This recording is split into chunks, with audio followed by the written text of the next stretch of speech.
თევდორე მღვდლის ქუჩაზე მდებარე კორპუსიდან ბინის მეპატრონეებს საკუთარი ნივთები გამოაქვთ. მაშველების მეთვალყურეობით დაზარალებულთა ნაწილმა დღეს შენობაში შესვლა შეძლო. იხსენებენ გუშინ მომხდარს და ყვებიან, რომ შენობის ბოლო სართულიდან კონსტრუქციის მოწყვეტამდე ძლიერი ხმა გაიგეს.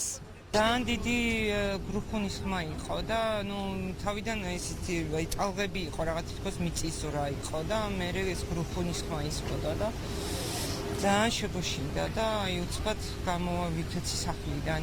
იყო ჩანაცვლების პროგრამაზე საუბარი, მაგრამ სრულად არ იყო მოსახლეობა თანახმა და ასე რომ ეს პროგრამა ვერ განხორციელდა სამწუხაროდ. ბევრი შემთხვევა დედაქალაქში, სადაც შენობები რეკონსტრუქციას არ ექვემდებარება, მაგრამ მაინც მოსახლეობა არ გამოდის.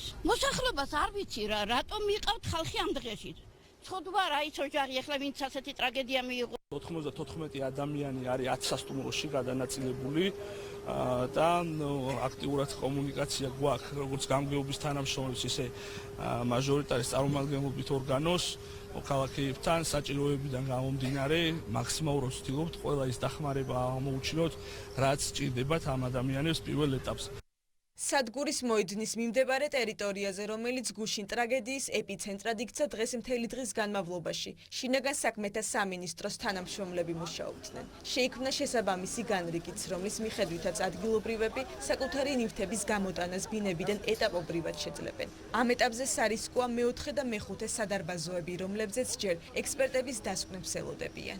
მეოთხე და მეხუთე სადარბაზოები, სადაც არის ძირითადი ეპიცენტრი, მან ჯერჯერობით სანამ კვლევები არ ჩატარდება და წინსების სამუშაოები არ ჩატარდება, მანამდე დროებით შეჩერებულია მათი შეშვება.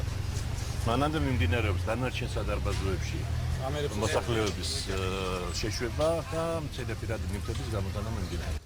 მოხდება თუ არა ავარიული კორპუსის დემონტაჟი, ეს ახლა ექსპერტებმა უნდა თქვან. თბილისის მერი ამბობს, რომ მაცხოვრებლებმა იცოდნენ, რომ შენობას მესამე კატეგორიის ავარიულობის სტატუსი ჰქონდა მინიჭებული, თუმცა გამგეობის შეთავაზებაზე, რაც სრულიად უსასყიდლოდ ახალი კორპუსის მშენებლობას გულისხმობდა, უარი თქვეს. არაერთი შეხვედრა გაიმართა გამგეობის მხრიდან და საუბარი იყო კორპუსის ჩანაცვლებაზე. არის შემთხვევები, როდესაც მაგალითად ადამიანი, რომელიც ცხოვრობს 50 კვადრატულ პირობითად ვიძახი, მას სურვილი აქვს, რომ უფრო მეტი ფართი მიიღოს და ეს წარმოუდგენელია, ამის გაკეთების შესაძლებლობა მუნიციპალიტეტს არ აქვს. ჩვენ ამ ოჯახებს, ამ ადამიანებს თავაზობთ ქირით უზრუნველყოფას, არაფერი გადასახადი არ ექნება, დროებით მოგვიწევს მათი გაყვანა და დავაბრუნებთ უკვე ახალ აშენებულ საცხოვრებელ კორპუსებში, რომელიც იქნება ყველანაირად გარემონტებული. გადაწყვეტილება მიღებული გვაქვს, რომ ნებისმიერ შემთხვევაში მოხდება ამ კორპუსის დემონტაჟი, ოღონდ ეს მოხდება უკვე მოსახლეობასთან შეთანხმებით, მოხდება სრული აღწერა მათი საცხოვრებელი ბინების, შემდგომ განხორციელდება შესაბამისი ხელშეკრულების საფუძველზე უკვე, რასაც ეს ჩანაცვლების პროგრამა ითვალისწინებს, ანუ რაც იმას ნიშნავს, რომ უნდა მოხდეს ამ კორპუსის უკვე დემონტაჟი და მის ნაცვლად ახალი საცხოვრებელი სახლის კორპუსის მშენებლობა.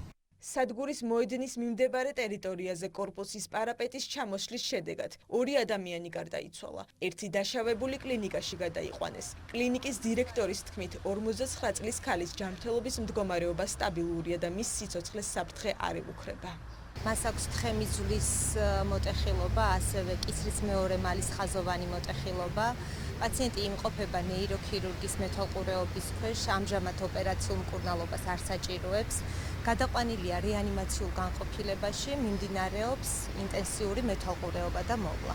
თბილისის მერიის ხელშეწყობით დიდუბის გამგეობამ თევდორე მღვდლის ქუჩაზე მცხოვრები 94 ადამიანის შენობიდან გუშინვე გაიყვანა. 82 ადამიანი შესაბამისმა სამსახურებმა დროებით სასტუმროებში გადაანაწილეს. დანარჩენი 12 კი თავისივე სურვილით ნათესავებთან დარჩა.